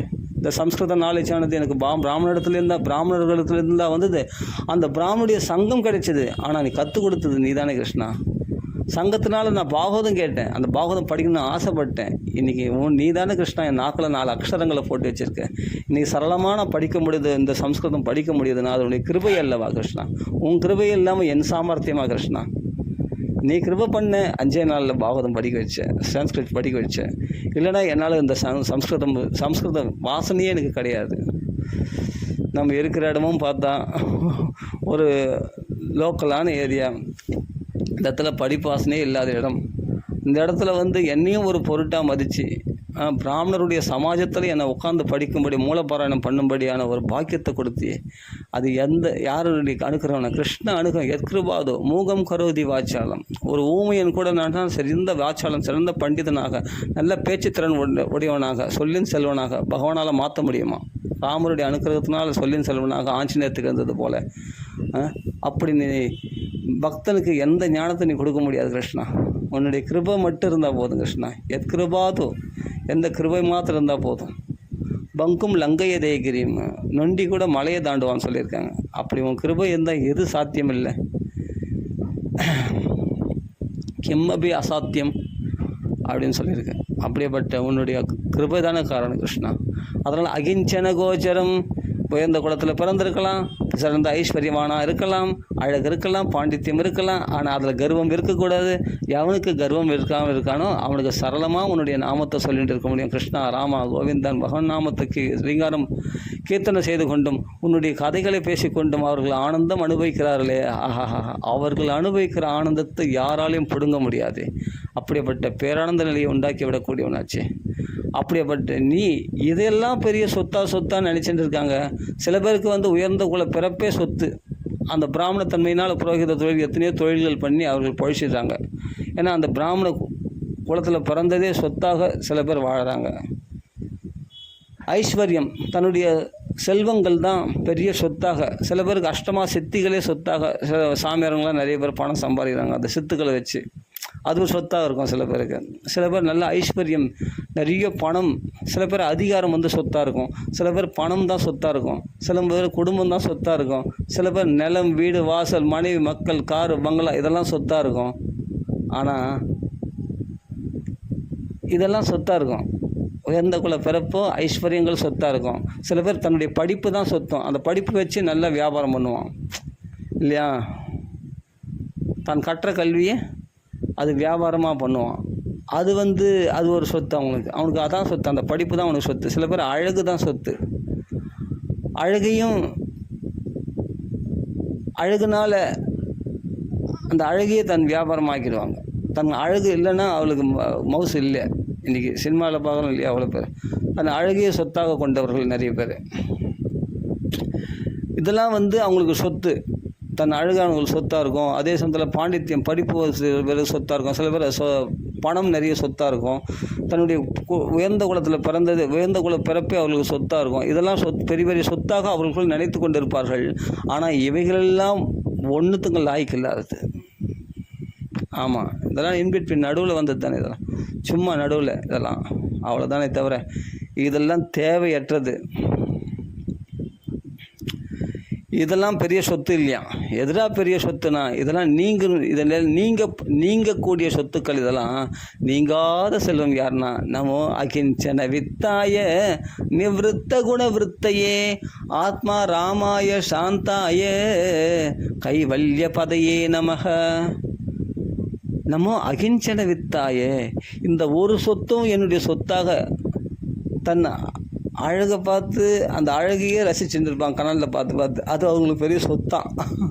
இது மாதிரி பாண்டித்யம் பெரிய சொத்தான். இதெல்லாம் அவங்களுக்கு சொத்துன்னு நினைக்கிறவங்களுக்கு கிருஷ்ணன் சொத்தான் அமையவே மாட்டான். ஆமாம், நீ தான் என்னை விட மற்றதெல்லாம் ஒன்று பெருசாக நினைக்கிறியே. அப்போ என்னை வந்து எங்கேயோ ஒரு மூலில் தானே, செகண்டரி தானே நான். அப்போ நான் செகண்டரியாகவே இருந்துட்டு போகிறேன். நான் சொத்தை அமைய மாட்டேன். ஆனால் பரிசக்கரவர்த்தி எல்லாத்தையும் தியாகம் பண்ணிட்டு கிருஷ்ணன் என்ற சொத்தை அடைஞ்சான் பற்றியா. அதுதான் சொத்து. அப்போ யாரா பெரிய சொத்து? இது நீங்காத செல்வம் நிறைந்தேல் வரும். இதுதான் நீங்காத செல்வமா? கிருஷ்ணன் தான் நம்ம ஹிருதயத்தை விட்டு நீங்காத செல்வம். இந்த சொத்தை பற்றி கொண்டால் மற்ற சொத்துக்களை பற்றி வந்தான்னா வரலனா அந்த சொத்துக்களை பற்றி கவலைப்பட மாட்டாங்க. அந்த சொத்துக்கள் இருந்தாலும் இல்லைனாலும் அவர்கள் அதையே சொத்தாக நினைக்க மாட்டார்கள். அப்போ அதில் எப்படி கர்வம் வரும் அவங்களுக்கு?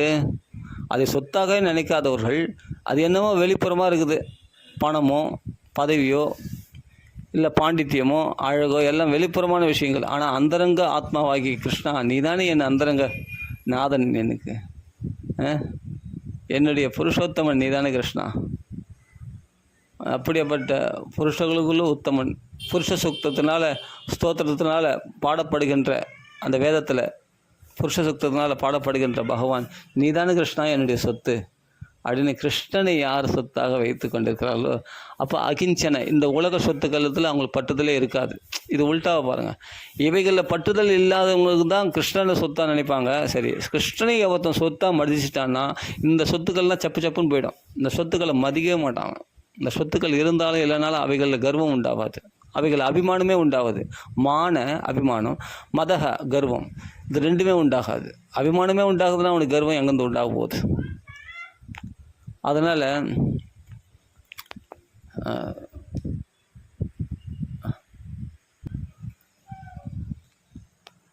பக்தர்களுக்கு அந்த கர்வம் உண்டாகிறதுக்கு வாய்ப்பே கிடையாது. தைரியமாக சொல்லலாம். பகவான் நாமா சொல்கிறவங்களுக்கும் பாகவத பாராயணம் பண்ணுறவங்களுக்கும் அந்த கர்வம் வந்தால் கூட பகவான் அந்த கர்வத்தை தூக்கி போட்டுருவான், எடுத்துடுவான் மனசுலேருந்து. ஒரு அடி கொடுத்து பகவான் தூக்கிடுவான். இந்த கர்வம் உனக்குள்ளே இருக்கக்கூடாது, நீ என் பக்தன் ஆகணும் அப்படின்றதுக்காக பகவான் என்ன பண்ணுவான்? பக்குவப்படுத்திடுவான். அப்போ இப்போ எது பெரிய சொத்துனா கிருஷ்ணன் தான் பெரிய சொத்து. பகவானை தவிர நம்ம அந்தரங்க ஆத்மாவை கிருஷ்ணனை ஒருத்தன் சொத்தாக நினச்சிட்டான்னா அந்த சொத்து பறி போச்சுன்னா தான் அவன் அபுக்குனாயிடும். மற்ற சொத்துக்கள்லாம் இருந்தாலும் சரி இல்லைனாலும் சரி ஏதோ வருது போகுது, அது செல்வம். முன்னாடியே சொல்லியிருக்கோம், செல்வம் அது போய் வெளியே போனோன்னு சொல்லுவோம். அப்படின்னு இழுத்து பிடிப்பானா செல்வம், எனக்கு சொந்தமானது அந்த செல்வம்னு. உடனே பார்த்தா நம்ம வீட்டில் இருக்கவங்க எனக்கு இந்த கிளாஸ் இருக்குப்பா, ஒரு 1000 ரூபா கொடுப்பா. இன்னொரு பையன் எனக்கு அந்த நோட்லாம் வாங்கணும்ப்பா, புக்ஸ் எல்லாம் வாங்கணும்ப்பா, அது ஒரு 1000 ரூபா கொடுப்பா அப்படின்னா இவன் செலவு பண்ணக்கூடாதுன்னு இழுத்து பிடிக்கிறான் மாத சம்பளத்தை. ஆனால் வீட்டில் இருக்கிற பசங்க என்ன பண்ணுறது? அதை பண்ணணும், இதை பண்ணணும், அந்த செலவு இருக்குது, இந்த செலவு இருக்குது, ஃபோனில் ரீசார்ஜ் பண்ணணும்பா, ஆன்லைன் கிளாஸ் இருக்குப்பா, ப்ளீஸ்ப்பா கொடுப்பா அப்படின்ட்டு ஒரு 250 ரூபா 300 ரூபா வாங்கிக்கிறது. அப்போ இவன் இழுத்து பிடிச்சாலும் மனைவி என்ன பண்ணுவா? டக்குன்னு குடும்ப செலவுக்கு காய்கறிலாம் வாங்கணும், நிறைய வேலை இருக்குது, அரிசி வாங்கணும், பருப்பு வாங்கணும், உப்பு புளி மிளகாலாம் வாங்கணும் அப்படின்னு அவள் காசு பார்த்துச்சு. அப்போனா நான் செல்வம் அது பாட்டு சென்று கொண்டே இருக்குது காசு இவங்கலேருந்து. திருப்பியும் மாத சம்பளம் இழுத்து பிடிப்பான். எப்படியாவது இந்த மாதம் நான் சிக்கனமாக செலவு பண்ணுவேன் பார், என்ன மாதிரி செலவு பண்ணுற மாதிரி, எப்படி இவ்வளோ செலவாச்சு, எப்படி கரண்ட் விழுது, அதுன்னு மொத்தம் கணக்கு போடு. அதுதான் வீட்டில் இருக்கிறவங்களை எல்லாரும் மேலே எரிஞ்சு விழுவான். தன் பிள்ளைகளிடத்தில், தன் பெண் இடத்துல, தன்னுடைய மனைவி இடத்துல, எல்லா இடத்துல எரிஞ்சு விழுவான். எப்படி இவ்வளோ செலவாச்சு, நான் எவ்வளோ கஷ்டப்பட்டு நான் இந்த பணத்தை நான் சம்பாதிக்கிறேன் தெரியுமா? கஷ்டம் தெரியுதா உங்களுக்குலாம்? நஷ்டம் தெரியுதா? ஏன் இப்படி பண்ணுறீங்க? வீண் செலவு பண்ணுறீங்க. எல்லாம் அத்தியாவசிய தேவை தான் நாங்கள் செலவு பண்ணுறோம், நாங்கள் ஏன் வீண் செலவு பண்ணுறோன்னு அவங்க திருப்பி இவரை திட்ட, இவர் திருப்பி திட்ட அவள் வீட்டில் ஒரு ரகலை ஆகிடுது. ஏன்னா செல்வத்தினுடைய நிலையே அது சென்று கொண்டே இருக்கிறது தான். கைக்கு கை மாறும் பணமே உன்னை கைப்பற்ற நினைக்குது மனமே அப்படின்ற ஒரு பாட்டு வருது இல்லையா? அதை கைப்பற்ற நினைக்குதான் நம்ம மனசு. அது கைக்கு கை மாறக்கூடிய பணம். அந்த திரவியமானது கைக்கு ஒரு நாள் 10 ரூபா உன்னால் எடுத்து வைக்க முடியுமாண்ணா? அந்த 10 ரூபா 1000 பேர்கள்லேருந்து வந்திருக்கு. இந்த 10 ரூபா, அந்த 10 ரூபா நோட்டு 1000 பேர்கள்லேருந்து வந்திருக்கு. இப்போ உன் கைக்கு 1001வது நீ. அது பிரிண்ட் ஆன காலத்துலேருந்து எத்தனையோ வருஷமாக அது சுழண்டு கொண்டே இருக்கிறது இல்லையா? அப்போ அது செல்வம், அது நிலையற்றது, போய்கொண்டே இருக்குது அப்படின்னு கண் கூட பார்த்து கூட அது நிலையானதுன்னு நினச்சிட்டு இருக்கிறியே, அதுக்கு தான் அது பேரே செல்வம். அது சென்று கொண்டே இருக்கிறதுனால அது செல்வம் அப்படின்னா. ஏன்னா செல்வம்னு இழுத்து பிடிக்கிறான், நடக்காது. உன்னால் இழுத்து பிடிச்சி சேர்த்து வைக்கிறதுனா பெரிய விஷயம். அது இன்னொரு செலவுக்கு எப்படி இருந்தாலும் போய் தான் ஆகணும். அதை சேர்த்து வைக்கிறது எதுக்காக? இன்னொரு செலவுக்கு எப்படி இருந்தாலும் நீ செலவு செய்ய போகிறேன். அதனால் அந்த செல்வம் நீங்கிவிடும். அதான் சொல்ல வரேன். இந்த கிருஷ்ணன் வந்துடுவான். ஆனால் கொஞ்சம் எழுந்து வெளியே போட லௌகிக காரியங்கள்லாம் இருக்குடா, இப்போ நான் நீ உன்னை முன்னாடி சின்ன லௌகிக விஷயம்லாம் செய்ய முடியாதுடா, நீ கொஞ்சம் வெளியே போடா என்ன. போகவே மாட்டானே, டேரா போட்டானா போட்டது தான் ஹிருதயத்துக்குள்ளே. இந்த செல்வமானது நீங்காத செல்வம், நிறைந்திருப்பானா, அதுவும் அவன் தான் ஃபுல்லாக இடம் பிடிச்சிப்பானான் நம்ம ஹிருதயத்தில். வேறு யாரத்துக்கு இடம் கொடுக்க மாட்டானா கலிக்கு. செல்வத்துக்கோ செழிப்புக்கோ அழகுக்கோ பதவிக்கோ பாண்டித்யத்துக்கு இதுக்கு தலைமையில டக்குன்னு தலைமையில கொட்டி நம்மளை திருத்திடுவான் பகவான். அதான் கிருஷ்ணன். அப்போ கிருஷ்ணனை சொத்தாக ஒருத்தன் வைத்து கொண்டவன், கிருஷ்ணனை உயர்வாக மதிச்சிட்டவனுக்கு எதுவுமே அசாத்தியம் கிடையாது, எல்லாம் சாத்தியம்தான். அதனால் சாமானிய காரியமும் சரி அசாத்தியமான காரியங்களும் அவனுக்கு சகலமும் எல்லாமே அவனுக்கு ஈஸியாக நடத்திட முடியும். அதனால் கிருஷ்ணனை சொத்தாக கொள்ள வேண்டும். அப்போனா என்ன, இந்த பௌதிகமான குண விஷயங்கள்லேருந்து நீ நிவர்த்தி அடைகிற, இந்த குணங்களை உண்டு பண்ணக்கூடிய மனசை கெடுக்கக்கூடிய இந்த முக்குணங்களான மாயை இருக்கு இல்லையா, உலக விஷயங்கள், இந்த உலக விஷயங்கள் மெல்ல உன்னை இழுத்து வந்துடுவானா பகவான் வெளியே. நிவிருத்த குணவிருத்தையே, இந்த பௌதிகமான குணங்களில் நீ சொல்லிட்டு கொண்டிருக்கிற, உன் மனசு அலைப்பாய்ஞ்சு கொண்டிருக்கிற, பல கஷ்டங்களை அனுபவித்து கொண்டிருக்கிற அந்த விஷயங்கள்லேருந்து நிவிருத்தி உன்னை வெளியே கொண்டு வந்துடுவானா பகவான். நீ நிச்சலமாக நிர்குணமாக ஆனந்தமாக இருக்க வேண்டியவன் நீ அப்படின்ட்டு பகவான் என்ன பண்ணுவானா, கிருஷ்ணனை சொத்தாக அடைஞ்சாதான் இந்த லாபம். அதனால தான் முதலே நமஸ்காரம் பண்ணுறா பாரு, எப்பா நமோ அகிஞ்சன வித்தாயே. இந்த கிஞ்சனை கொஞ்சம் கூட இந்த ஐஸ்வர்யத்திலையோ பாண்டித்திலையோ படிப்புலையோ அழகுலையோ இவைகளில் பட்டுதல் இல்லாதவர்களுக்கு, அகிஞ்சன வித்தாயே, அவர்களுக்கு தான் பகவான் கிருஷ்ணனே, மற்றவங்கள பெருசாக மதிக்காமல் கிருஷ்ணனையே உயர்வாக, கிருஷ்ணன் மட்டுமே முக்கியம் அப்படின்னு கிருஷ்ணனையே தன் பரதெய்வமாக, கிருஷ்ணனே தன் இஷ்ட தெய்வமாக, தன் அந்தரங்கத்தில் கிருஷ்ணன் தான் என் மணாளன், கிருஷ்ணன் தான் என் நாதன், கிருஷ்ணன் தான் என் புருஷன், கிருஷ்ணன் தான் எல்லாமே, கிருஷ்ணன் தான் எனக்கு அம்மா, துவமேவ மாதா பிதா குரு, எல்லாமே என் கிருஷ்ணன் தான் அப்படின்னு யார் கிருஷ்ணன் இறுக்கி இருதயத்தில் ஆலிங்கனம் செய்து கொள்கிறார்களோ அவர்களுக்கு பகவானே சொத்தாக இருப்பானா. அப்போ அவர்களை தூக்கி பகவானை வச்சுட்டோடனே பகவான் அவங்கள விட்டுருவானா, சின்ன கீரல் அவன் மேலே வந்தாலும் பகவான் அவ்வளோதான்.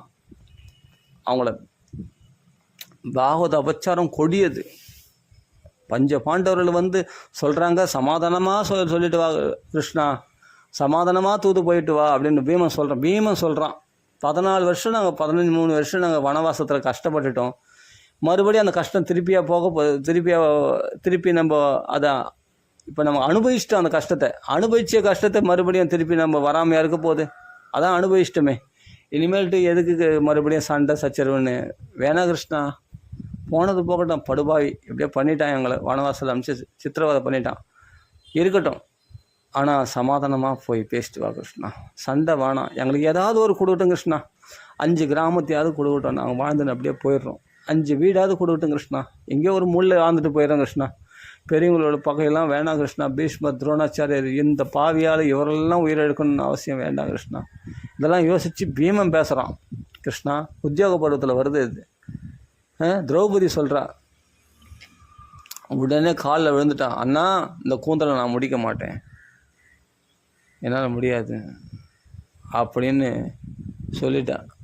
அவள் தான் காத்துறான், சரிம்மா கவலைப்படாதம்மா அப்படின்னு சொல்லி, எனக்கு தெரியாதுப்பா, நீங்கள் சொல்கிறது என்னமோ நாங்கள் அப்படியே போய் சொல்கிறேன், அங்கே நடக்கிற சூழ்ச்சி அவங்க மனசு எப்படி இருக்குன்னு எனக்கு தெரியாது, மனசை மாத்திரவனே இவன் நினச்சா கடினப்படுத்தணுனாலும் கடினப்படுத்த முடியும், அவர்கள் லகுவாக ஆகணும், அவர்கள் சமாதானமாக வரணுன்னாலும் வர முடியும். பகவான் பூமி பாரத்தை குறைக்கணும்னு வந்திருக்கான். அது எங்கே சொல்கிறேன்னா பகவத்கீதையில் சொல்கிறான், 11 அத்தியாயத்தில், நான் காலஸ்வரூபியாக வியாபிச்சிருக்கிறேன், அதனால் நான் சாதாரணமானவங்க கிடையாது, இங்கே இருக்கிறவங்க நீ விட்டு வைத்தாலும் நான் இங்கே ஒருத்தரோட நான் விட்டு வைக்க போகிறதில்ல, எல்லாரையும் நான் வதம் பண்ண போகிறேன். பாகவத அபச்சாரம் கொடியது.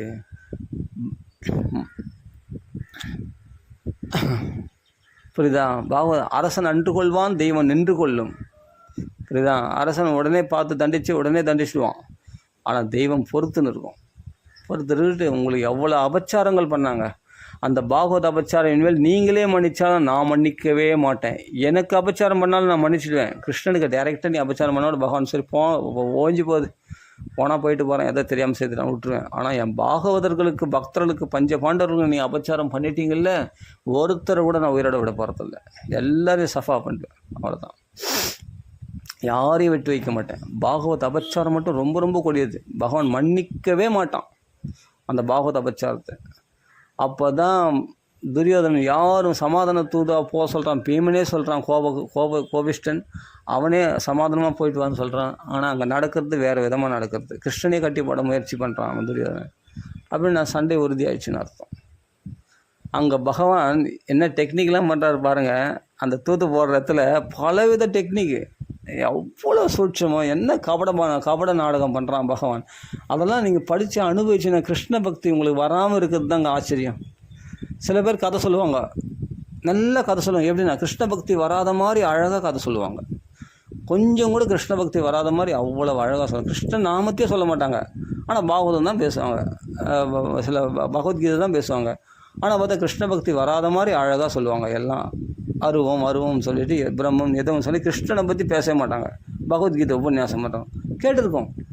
அது எப்படி கிருஷ்ணன் அவ்வளோ ஜாக்கிரதையாக பேசுவாங்க. எப்படின்னா அவ்வளோ ஜாக்கிரதையாக கிருஷ்ண பக்தி அவங்களுக்குள்ளே வராத மாதிரி அழகாக பேசுவாங்க. கிருஷ்ண நாமத்தை கூட சொல்ல மாட்டாங்க, ஆனால் அவங்க பகவத்கீதை உபன்யாசம் பண்ணுறாங்க. இது எப்படி தான் எனக்கு ஒன்றுமே புரியல. எனக்கு இது எப்படி லெக்சர்லாம் கொடுக்க முடியுது அவங்களால அப்படின்னு. தொட்டடமெல்லாம் கிருஷ்ணனுடைய பெருமை தான். பகவத்கீதை பக்கம் பக்கமாக ஸ்லோகமாக கிருஷ்ணனுடைய பெருமை தான் நிறைஞ்சிருக்குது. அந்த பகவத்கீதையில் போய் கிருஷ்ணனை மறக்கிற மாதிரி கூட உபன்யாசம் பண்ண முடியும்னு நான் அவங்கள இடத்துல தான் நான் தெரிஞ்சுக்கிட்டேன். அப்படி அழகாக உபன்யாசம் பண்ணுறாங்க. என்னதான் பண்ணுறது, அவ்வளோ ஜாக்கிரதையாக கிருஷ்ண பக்தி வரும். அதில் இருக்கிறத சொன்னாவே கிருஷ்ண பக்தி வந்துடும், பகவத்கீதையில் இருக்கிறத சொன்னாவே ஆஸ் இட் இஸ். ஆனால் கிருஷ்ண பக்தி வராத மாதிரி அவ்வளோ நுணுக்கமாக அழகாக மக்களத்தில் சொல்கிறாங்க, உபதேசம் பண்ணுறாங்க பகவத்கீதைக்கு. அப்படி ஒரு வியாக்கியானம் பண்ணுறாங்க. இதுவும் தலையெழுத்துன்னு அதுவும் காதில் கேட்டு வர வேண்டியதாக இருக்குது வெளியில் போனால்.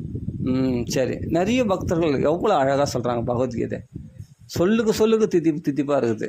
அவ்வளோ அழகாக பகவானுடைய வார்த்தைகள்லாம், அந்த பகவத்கீதை அவனுடைய அமுத மொழிகள் அல்லவா அது, எவ்வளோ ரசமும் நிறைஞ்சது. ஒவ்வொரு வார்த்தையும் நம்மளை விடுதலை பண்ணக்கூடியது, நம்ம ரிலீஃப் பண்ணக்கூடிய எல்லா கஷ்டங்களும் ஒரு பொடியாக சாம்பலாக்கி விடக்கூடிய ஒவ்வொரு வார்த்தைகளும் அந்த பகவத்கீதை வசனங்கள். படிக்கிறதுங்களுக்கு தேன் மாதிரி இனிக்கக்கூடிய அந்த பகவத்கீதையினுடைய வசனங்கள். இப்படியா சொல்லுவாங்க கிருஷ்ண பக்தர்களுக்கென்றே பகவத்கீதை. பக்தர்களால் தான் அதை சுவைக்க முடியும். தேன் மாதிரி இனிக்கும் ஒவ்வொரு வார்த்தையும்.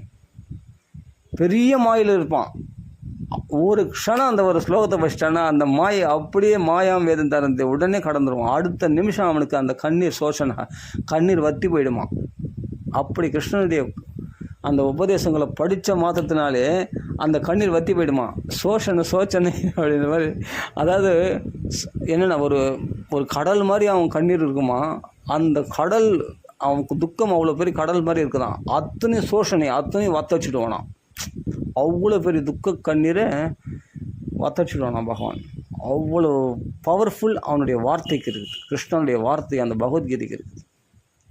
ஏன்னா ஒன்றுமே இல்லை உனக்கு, ஏன் இருக்கிற மாதிரி அசோச்சியான் அன்பசோச்சஸ்துவம், கவலைப்பட வேண்டாதவற்றிற்காக கவலை பிரக்ஞாவாதம் பாஷசே. சிறந்த புத்திமான் போல பேசுகிறே நீ. இல்லை கிருஷ்ணா, நீ தான் புத்திமான், நான் முட்டாளாக தான் பேசுகிறேன். கார்பண்ய தோஷோ பகதஸ் பபாவ பிரிச்சாமித்வாம் தர்மசம் மூடசேதய ஸ்ரேயஸ்யான் நிச்சிதம் புரூஹிதன் மே சிஷ்யஸ் தே அகம் சாதிமான் துவாம் பிரபண்ணம். இப்போ தான் சிஷ்யனாக வந்திருக்கானா.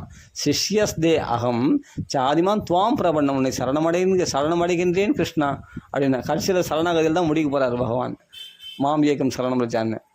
இங்கே என்ன சொல்ல, கார்பண்ய தோஷம் என் குழப்பத்தினால்தான் அப்படி புலம்புறேனே தவிர என் கால நீதி இருக்குதா நியாயம் இருக்குதா எனக்கு தெரியாது கிருஷ்ணா. நீ தான் எனக்கு சிஷ்யனாக என்னை ஏற்றுக்கொண்டு இது வரைக்கும் நண்பனாக இருந்தது போதும், நீ குருவாக இருந்து எனக்கு உபதேசம் செய்வாயாக.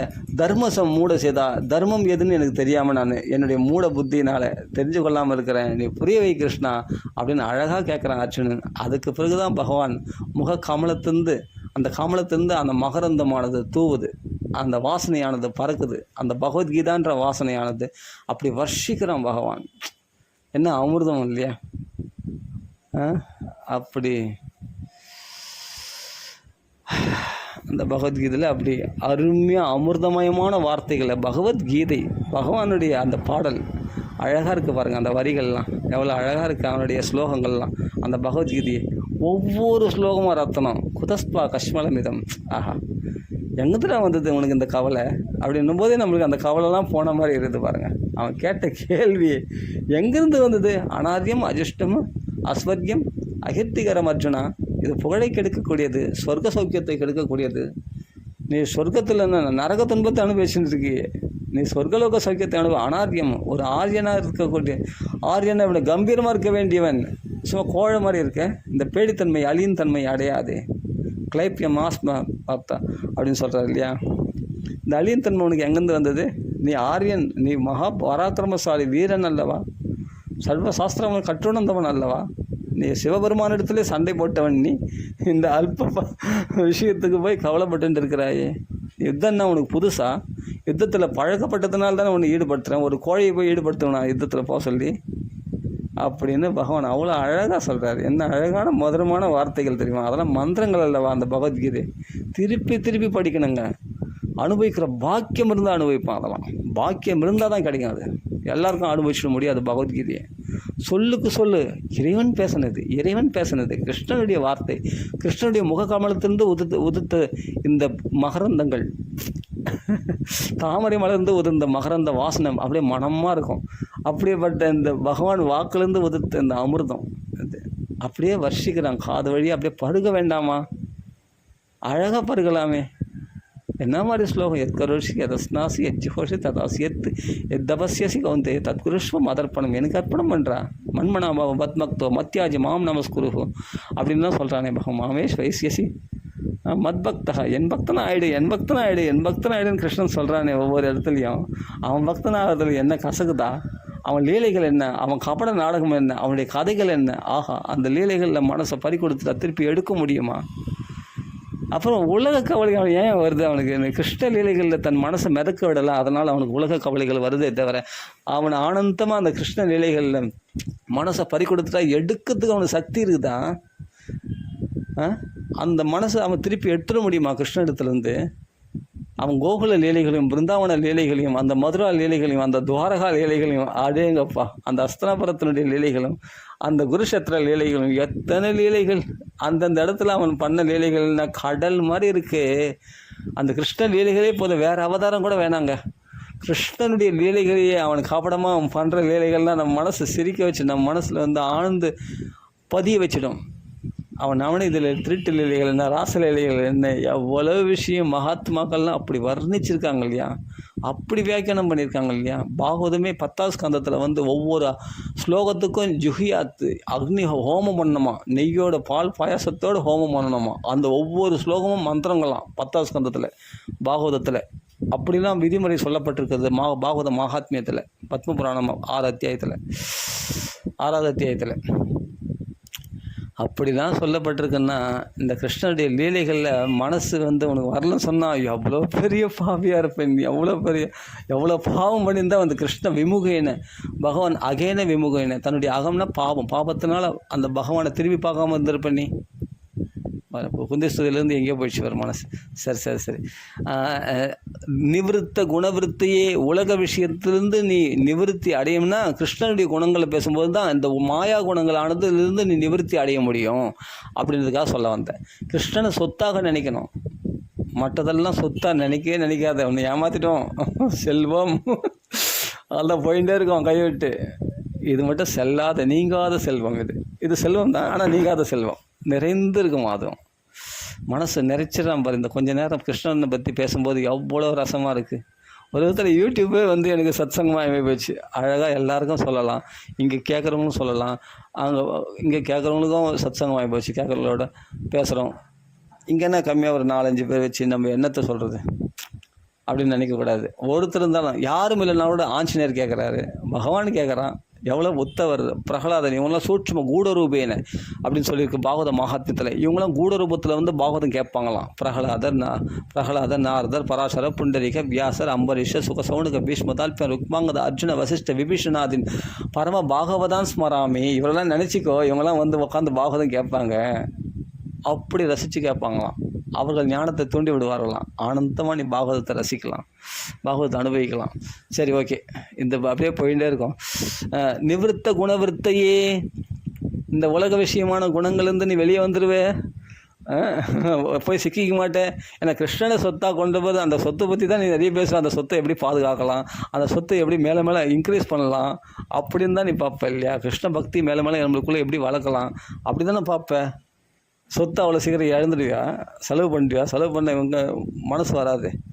நம்ம அகிஞ்சன வித்தாய நிவிருத்த குணவிருத்தையே ஆத்மா ராமாய சாந்தாய.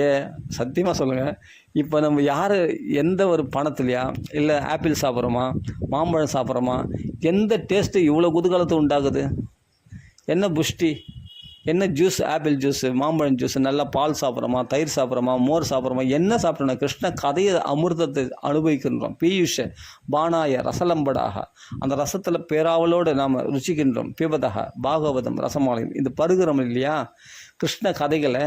இதில் எவ்வளோ புஷ்டி கொடுக்குது பாருங்கள், எவ்வளோ உற்சாகம், எவ்வளோ ஸ்டெமினா கொடுக்குது பாருங்கள். இது வைகுண்டத்திலிருந்து வரக்கூடிய ஸ்டெமினா. இது பௌதிகமான ஒரு பொருளால் சாப்பாடுனாலேயோ ஜூஸ்னாலேயோ வரக்கூடிய ஸ்டெமினா கிடையாது. நல்லா புரிஞ்சுக்கணும். அப்போ என்ன சொல்கிறீங்க? நிவிருத்த குணவிருத்தி ஆத்மா ராமாய. அப்போ எங்கே சந்தோஷம் அடைகிற? ஆத்மாவாகிய கிருஷ்ண பரமாத்மா இடத்துல நாம் ரபிந்து கொண்டு இருக்கிறோமா? நம்மளாம் ஆத்மராமர்கள். ஆத்மாராமர்கள் தான் நம்மளாம். கிருஷ்ண இடத்துல கிருஷ்ண கதையை பேசி அனுபவிக்கிறியே, இது ஆத்மாராமன் தானே. தனக்குள்ளே தான் ரமிப்பவன் தானே கிருஷ்ணன். அப்போ நாமளும் ஆத்மாராமர்கள் தான். ஆத்மா ராமாய அப்போ எப்படி இருக்குண்ணா? சாந்தாய. அடப்பாங்க, இந்த சாந்தி நிம்மதி இல்லாமல் தானே உலகத்தில் இருக்கிற சகல ஜீவராசிகளும் நிம்மதி இல்லாமல் தானே அலையிறது.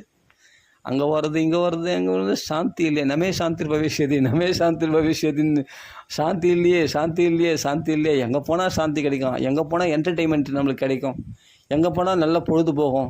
யார் இடத்துல பேசுனா நம்மளுக்கு மனசுக்கு பிடிச்ச மாதிரி பேசுவாங்க, அங்கே போய் அவங்கள இடத்துல பழகலாம் அப்படின்னு நம்ம சூஸ் பண்ணுறோம் இல்லையா. சூஸ் பண்ணுறோம் இல்லையா. அப்படி சூஸ் பண்ணி அங்கே போனால் டக்குன்னு போனால் மனசு புண்பட்டு வருவாங்க. எதிர்பார்த்த மாதிரி இவங்களுக்கு சந்தோஷம் கிடைக்காது. அப்போ தான் அவங்க வேலைக்கு போகணும், எனக்கு இப்போ பிஸியாக இருக்குது, இப்போ என்னால் பேச முடியாதுடி, நான் அப்புறம் பேசுகிறேன்டி, இல்லை அப்புறம் பேசுகிறேன்டா அப்படின்ட்டு ஆணாக இருந்தாலும் பெண்ணாக இருந்தாலும் சரி, உடனே அவர்கள் கை கழுவிட்டு போயினே இருப்பாங்க. அவ்வளோதான். இவங்களுக்கு எதிர்பார்த்த மாதிரி அங்கே சந்தோஷம் கிடைக்கலன்னா என்ன பண்ணுறது? ஆனால் வெக்ஸாகி வந்துருப்பாங்க. நீ எதிர்பார்த்த மாதிரி சந்தோஷம் வேணும்னா பாகவதம் தான்.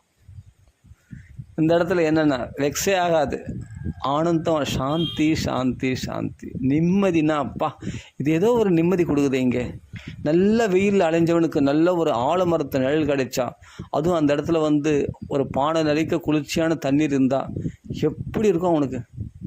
அவனுக்கு சாப்பாடு வேணாம், தண்ணி வேணாம், ஒன்றுமே வேண்டாம். அங்கே பார்த்தா பக்கத்தில் மாமரத்துலேருந்து பழங்களாக கூடக்கூடியாக யாருமே கேட்க மாட்டாங்க, அவ்வளோ மாம்பழம் இருக்குது. இந்த பக்கம் பார்த்தா தண்ணீர் தடாகம் பார்த்தா அப்படி ஒரு தெளிந்த நீரோடி ஓடிக்கொண்டு இருக்கிறது. இந்த பக்கம் ஆலமரம் இருக்குது. அப்படின்னா அவனுக்கு நல்ல வெயிலில் களைச்சிட்டு வந்திருக்கான், எங்கேயாவது ஒரு இடம் கிடைக்குமான்னு பார்த்தா இங்கே பார்த்தா நல்ல குளிர்ச்சியான ஒரு காற்று வீசுகிறது. அந்த ஆலமரம் என்ன பண்ணுறது? அந்த ஆலமரத்து அடியில் அழகாக படுத்து ஒரு தூக்கம் போட்டுருவான். ஃபஸ்ட்டு வந்த கலைப்பில் ஒரு தூக்கம் போட்டு என்ன பண்ணுவான்? அந்த தடாகத்தில் அள்ளி 2 கைகளால் அள்ளி நல்லா தண்ணீர் நிறைய குடிப்பான். ஃபஸ்ட்டு குடிச்சிட்டு தான் முகம் கை காலெலாம் அலம்பிட்டு படுத்துப்பான். அந்த மரத்தினுடைய வேரில் தன் தலையை வச்சுட்டு அழகாக படுத்துனா அதை விட பெரிய தலைகாணி கிடையாது. அழகாக படுத்துட்டு தன்னுடைய துண்டை போட்டு அது தலைகாணி படுத்துட்டு அதுக்கப்புறம் எழுந்து அந்த கூட நிறைய பழம் இருக்குது, அருமையாக மாம்பழம் சாப்பிட்டானா இவனுக்கு என்னங்க வேணும்? உலகத்தில் இவனுக்கு என்ன வேணும்? அந்த சாந்தி, நிம்மதியாக இங்கே இருந்துடலாம் போல இருக்கே. இந்த காட்டிலேயே அழகாக ஆலமரம் இருக்குது, தண்ணீர் இருக்குது, தடாகம் தெளிந்த நீரோடை ஓடுகின்றது, பழம், பசிக்கு பழம் இருக்குது, போதுமே. அங்கே பக்கத்தில் ரிஷிகளுடைய ஆசிரமம் இருக்குது, போனால் கொஞ்சம் அன்னம் கொடுப்பாங்க, சாப்பிட்டு கூட படுத்துக்கலாம். அவ்வளோதான். 2 துண்டு வெறிச்சமாக படுத்துட்டோமா ஹாயா, கிருஷ்ணா ராமா கோவிந்தா, ஹரே கிருஷ்ணா கிருஷ்ணா கிருஷ்ணா ஹரே ஹரே, ஹரே ராமா ராம ராமா ஹரே ஹரே அப்படின்னு அழகாக பாடின்னு ராம ராம ராம ராம ராம ராம ராம ராம் அப்படின்னு பகவான் நாமத்தை கீர்த்தனை பண்ணிட்டா அழகாக ஒரு தெம்பாக பல ராகங்களில் பாடலாங்க பகவான் நாமத்தை. இந்த ராகம்தான் கிடையாது, ஆயிரக்கணக்கான ராகங்கள்லாம் எதுக்காகனா உண்மையிலே சொல்லப்போனால் இது இந்த ராகம்லாம் பாடலாமா, இதெல்லாம் சினிமா ராகம் இல்லையா என்ன சொல்லப்போனால் சினிமாவில் தான் இந்த ராகங்கள்லாம் அவங்க எடுத்துக்கிட்டாங்க. ஆனால் ராகம்ன்றது என்னென்னா பகவான் இசையால் வசமாக இதயம், அந்த பகவானே இறைவனே இசை வடிவம் என்னும்போது சப்தஸ்வரூபமாக பகவான் சப்த பிரம்மமாக தான் பகவான் இருக்கிறானே முதல்ல அதை தெரிஞ்சுக்கிட்டோம். அதை தெரிஞ்சுக்கணும். வீணையை மீட்டி கொண்டு ராகத்தினால்தான் பகவான் நாம சங்கீர்த்தனம் பண்ணிட்டு போகிறாரு தேவரிஷி நாரதர். அது தெரியுமா? ஒத்தவர் ஜால்ரா அடிச்சுக்கிண்டு ஒத்தவர் வந்து காம்சிதாரி ஜால்ரா அடிச்சுக்கிட்டு எப்பவும் பகவான் நாம சங்கீர்த்தனம் பண்ணுவார் தெரியுமா? இந்திரன் வந்து மிருதங்கம் வாசிச்சுட்டு பகவான் நாம சங்கீர்த்தனம், பிரகலாதன் வந்து தாளதாரி தாளத்தை போட்டுட்டு பகவான் நாம சங்கீர்த்தனம் பண்ணுவார் தெரியுமா? எல்லாம் பாடலாக தான் பாடியிருக்காங்க. தியாகராஜ சுவாமிகளிருந்து பகவான் நாமத்து கீர்த்தனையாக பாடியிருக்காங்க. நிறைய அபங்கங்கள் பாடியிருக்காங்க. எல்லாமே பலவித ராகங்கள் மெட்டு போட்டு தான் பாடியிருக்காங்க. அப்போ வந்து இந்த மெட்டு வசதி அந்த மெட்டு மட்டம்லாம் நம்ம நினைக்கக்கூடாது. மெட்டு தான் நம்ம பார்க்கணுமே தவிர அந்த மெட்டில் வந்து பகவான் நாமா நாக்கில் வருதா, எப்படியாவது ஒரு நாக்கில் இந்த ராமான்னு வருதா, அது போதுமே தவிர இந்த மெட்டு தான் பாடக்கூடாது, இந்த மெட்டுலாம் பாடக்கூடாது அப்படிலாம் கிடையாது. அது எப்படிப்பட்ட மெட்டாக இருந்தாலும் அது எங்கேருந்து வந்தது? சாரிகாம பதனின்றதுலேருந்து தானே வந்தது. அந்த சப்தஸ்வரங்கள்லேருந்து வந்த ராகம் தானே அது. சிலது மனசுக்கு ரம்யமாக ராகம் இருந்தால் தாராளமாக அதை பாடுங்களாமே. அந்த ராகத்தில் பகவான் நாமத்தை பாடுங்க. ஆனால் அந்த வார்த்தைகளை போடாதீங்க. அந்த சினிமாவில் சொல்லக்கூடிய அந்த பாட்டில் வரக்கூடிய வார்த்தைகளை நீங்கள் போட வேணாம். அது கொச்சையாக இருக்கும் அப்படின்னா அது போடாதீங்க. அந்த வார்த்தைகளை நம்ம எடுத்துக்கொள்ளக்கூடாது. அந்த ராகத்தை எடுத்துக்கலாம். ராகமானது தூய்மையானது, பகவான் வழியிலிருந்து அந்த சப்த பிரம்மம் அது. அதனால் அந்த ராகத்தை நம்ம எடுத்துக்கொண்டு அந்த ராகத்தை வந்து எதுக்காகனா, ராகங்கள் ஏற்பட்டதே வந்து கிருஷ்ணகானத்தை பாடுறதுக்காக தான், பகவானுக்கு அது பிரயோகப்படுத்துறதுக்காக தான். எத்கரோஷி எதஸ்னாசி மதர்ப்பணம் பகவதர்ப்பணமாக பண்ணுறதுக்காக தான். அத்தனை விஷயம் உலகத்தில் எல்லாமே கிருஷ்ணார்ப்பணம் பண்ணும்போது அது பியூரிஃபை ஆகிடுது. அதனால் எந்த ராகத்தில் பாடுறது முக்கியம் இல்லை, என்ன வார்த்தைகளை என்ன வார்த்தைகளால் பகவானை புகழ போகிறோம். பகவான் நாம சங்கீர்த்தனம் பண்ணுறோம்னா நாமத்தினால் தாராளமாக ராமநாமம் எல்லா ராகங்களுக்கும் வளைஞ்சு கொடுக்கும். வேறு எந்த நாமமும் அது போல் வளைஞ்சு கொடுக்காது. ராமநாமத்தினால் ராம இந்த 2 வார்த்தையை வச்சுட்டு நீங்கள் அழகாக விளையாடலாம். எந்த ராகத்தில் வேணாலும் பாடலாம். அப்படி நம்மளுக்கு வளைஞ்சு கொடுக்கும். ஆனந்தமாக ரசிக்கலாம். புரியுதா? அப்படி ரசித்து நீ பாட ஆரம்பிச்சிட்டுன்னு சொன்னால் உன் மனசில் சாந்தி இல்லாமல் வேறு என்ன இருக்கும்? அசாந்தியாக இருக்கும். அதான் சொல்கிறேன், ஆத்மா ராமாய உங்களுக்குள்ளே ரமித்து கொண்டு வந்து தனியாக ராமநாமத்தை அழகாக பல ராகங்களில் பிடிச்ச ராகத்தில் நீங்கள் பாடி அனுபவிச்சு ராமநாமம் சொல்லுங்கள். ஆத்மா ராமாய அப்போ ஆத்மாவே ராமமயமாக மாறிடும். அப்புறம் சாந்தாய அப்போ மனசில் சாந்தி உண்டாயிடும். அதான் குந்திஸ்தூரில் சொல்லி கொடுக்குறான் நமக்கு. ஆத்மா ராமாய சாந்தாய கைவல்ய பதையே நமக. மோட்சத்துக்கு நாயகனாக இருக்கக்கூடியவன் கிருஷ்ணன் தானே. அவன் நினச்சா தானே உனக்கு விடுதலை கொடுக்க முடியும் கஷ்டத்துலேருந்து. நீயா ஒன்று விடுதலை பண்ணினா முடியுமா கஷ்டங்கள்லேருந்து? அவ்வளோ வெளியே வந்துடுமா? ஏன்னா அவன் தான் பதியான், அதுக்கு அதிபதியான். கைவல்ய பதையே நமக, பதையே அதிபதியே அவன்தான். யார்? கிருஷ்ணன் தான். கைவல்யம்ன்றது மோட்சம், விடுதலை எல்லா பிரச்சனைகள்லையும். அதான் சொல்கிறேனே, மோக்ஷயிஷ்யாமி மாசுச்சாகா, நீ கவலைப்படாத, உன்னை நான் விடுதலை பண்ணுறேன் அப்படின்னு கேரண்டி கொடுக்குறான் நம்ம லைஃபுக்கு பகவான். அப்படியேப்பட்ட குந்தி ஸ்துதியில் இந்த ஸ்லோகத்தோடு நிறுத்திப்போமா? அடுத்த பக்கத்தில் மேலே பார்க்கலாம். கோபிகா ஜீவன ஸ்மரணம் கோவிந்தா கோவிந்தா ஜானகிகாந்த். இந்த குதூகலம் கிருஷ்ண கதையில் எல்லாம் வேறு எதிரங்க இருக்குது. நம்மளை சிரிக்க வைக்கிறது, கழுக்கு நம்மளை துன்பப்படுத்தி. கிருஷ்ணன் வந்துட்டானா வாழ்க்கையில் ஜிலி ஜிலி ஜிலி ஜிலி ஜில்லுன்னு தான் இருக்கும். அப்படியே சில்லுன்னு இருக்கும், குளிர்ச்சியாக இருக்கும், மைண்ட் அப்படியே ஃப்ரெஷ் பண்ணிவிடுவான். ஜூஸை பிழிஞ்சு விட்ட மாதிரி அந்த ஜூஸி அப்படின்னு சொல்லுவாங்க இல்லையா, அதை சாப்பிடும்போது என்ன ஒரு ஃப்ரெஷ்னஸ் நமக்குள்ளே வருது, என்ன ஒரு தேஜஸ் அப்படி பிரகாசிக்குது நமக்குள்ளே. அப்படி ஒரு சந்தோஷம், குதூகலமாக இருக்கும். கிருஷ்ணன் நம்ம வாழ்க்கையில் வந்தால் ஜிலி ஜிலி ஜிலி ஜிலி ஜில்லுன்னு இருக்கும், சில்லுன்னு இருக்கும். அதான் சொல்கிறேனே, பழத்தை பிழிஞ்ச ஜூஸ் அப்படியே அந்த ஜூஸை டைரெக்டாக சாப்பிட்டா என்ன ஒரு தித்திப்பாக இருக்கும், எவ்வளோ சுவையாக இருக்கும். அப்படி ஒரு ஜூஸி அந்த சில்னஸ்னால ஜூஸ் நம்ம பாட்டிலேருந்து குடிக்கிறோம் இல்லையா, என்ன ஒரு வெயிலில் கஷ்டப்பட்டவங்களுக்கு எவ்வளோ குளிர்ச்சியாக இருக்கும். அது மாதிரி கிருஷ்ணனுடைய கதையானது அந்த ஜூஸி, அந்த சில்லுன்னு ஜூஸ் சாப்பிட்ற மாதிரி ஒரு குளிர்ச்சியாக ஒரு புது தெம்பை கொடுக்கக்கூடியது. இதை தவிர வேறு எதிரங்க குதூகலம் இருக்குது. இதை டேஸ்ட் பண்ண தெரிலங்க, அவ்வளோதான். என்னமோ இது வந்து பாகவதம், இது பாகவதம் அடப்ப, இது வந்து சகஜ என்டர்டெயின்மெண்ட்டாக படிக்கிற மாதிரி படிக்கலாம் பாகவதத்தை. சும்மா அதுக்கு மரியாதை மந்திரம் அது இது நீங்கள் சொல்லி படிக்கிறது தான் வந்து வச்சுக்கோங்க. அப்படி படிக்க ஆரம்பிச்சுன்னா நீங்கள் 1 நாள் 2 நாள் கூட தொட மாட்டீங்க. நீங்கள் இது சகஜமாக ஒரு நாவல் படிக்கிற மாதிரி பாகவதத்தை படிங்க, ஒரு என்டர்டெயின்மெண்ட் படிங்க. உங்களுக்கு வந்து என்னென்னா இது புரியலையா, சரி விட்டுடுங்க. புரியலைன்னா அந்த விஷயத்தை விட்டுடுங்க. இப்போ சிருஷ்டி விஷயம்லாம் புரியல, அதெல்லாம் புரியல. கிருஷ்ண லீலைகள் கதை நல்லா இருக்குது, கதை மட்டும் படிச்சுன்னு போயினே இருக்கேன். அப்போ நீ பாகவதம் படிச்சதா தானே அர்த்தம்? அதெல்லாம் பாகவதம் இல்லையா? கதை படிச்சதுலாம் பாகவதம் இல்லை. சிருஷ்டி விஷயம், கடினமான விஷயங்கள், தத்துவார்த்தங்கள்லாம் படித்தா தான் பாகவதம் படித்த மாதிரியா? யாருமே அப்படி சொல்ல மாட்டாங்க, எந்த மகாத்மாக்களும். அதனால் தாராளமாக ஒரு நாவல் படிக்கிற மாதிரி சுலபமாக ஒரு என்டர்டெயின்மெண்ட்டாக பாகவதம் படிங்க.